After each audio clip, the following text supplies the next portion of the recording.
ঢাকার ধামরাইয়ে প্রায় 400 বছরের ঐতিহ্যবাহী শ্রী শ্রী যশোমাধব রথযাত্রা অনুষ্ঠান আয়োজন চলছে। রবিবার দেশের সবচেয়ে বড় এই রথযাত্রার আনুষ্ঠানিক উদ্বোধনের মধ্য দিয়ে উৎসব শুরু হবে। এরই মধ্যে রথযাত্রার সব প্রস্তুতি প্রায় শেষ করা হয়েছে। আশরাফ সিজেলের তথ্য ছবিতে প্রতিবেদন।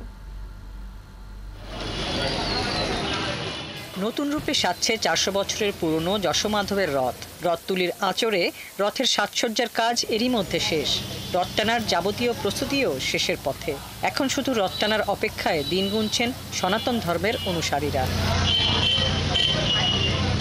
ধামরাইয়ের ঐতিহ্যবাহী বড় রথটি 1971 সালে পাকিস্তান হানাদার বাহিনী ও তাদের সহযোগীরা পুড়িয়ে দেওয়া হলেও থেমে যায়নি রথ। প্রায় 40 ফুট উচ্চতা বিশিষ্ট একটি কাঠের ক্ষুদ্র রথে রথযাত্রা হতে থাকে। আয়োজকরা জানান, কয়েক বছর আগে ভারত সরকারের আর্থিক সহযোগিতায় আদিরূপের আদলে একটি রথ নির্মাণ করা হয়েছে। সনাতন ধর্মাবলম্বীদের অন্যতম বড় উৎসব রথযাত্রাকে ঘিরে প্রতি বছরের মতো এবারও ব্যাপক আয়োজন রয়েছে। মেয়র মহোদয়, এমপি মহোদয়ের সাথে আমরা বৈঠক করেছি, কথা বলেছি। তারা আমাদেরকে আশ্বস্ত করেছে অন্যান্য বারের মতো এবারেও আনন্দঘন পরিবেশে নিষিদ্ধ নিরাপত্তার মধ্য দিয়ে এই ঐতিহাসিক রথযাত্রা উৎসব আমরা পালন করতে পারি। এদিকে ধামরাই উপজেলা নির্বাহী কর্মকর্তা জানালেন, রথযাত্রার সব প্রস্তুতি শেষ।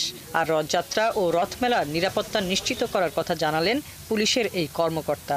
প্রস্তুতি প্রায় শেষের দিকে, একদমই শেষের দিকে। আমাদের ছোটখাটো আর কিছু প্রস্তুতি আছে, সেটি কাজ চলছে। দ্রুতই আমরা এটি সম্পন্ন করবো বলে আশা করছি। এটা মাধববাড়ি থেকে যাত্রাবাড়ি পর্যন্ত রথটা যাবে, তো সে নিরীক্ষে আমাদের আগে থেকেই পুলিশি তৎপরতা আছে। এখানে সাদা পোশাকের পুলিশ আছে, অন্যান্য সংস্থার লোকজনও আছে। আমরা সব সময় সতর্ক অবস্থায় আছি, কাজ করছি। আগামী 7 জুলাই ধামরাইয়ের ঐতিহ্যবাহী এই রথযাত্রার উদ্বোধন করার কথা রয়েছে স্বাস্থ্য ও পরিবার পরিকল্পনা মন্ত্রী ডাক্তার সামন্তলাল সেনের। হাসিবা আলী বর্ণা, 71।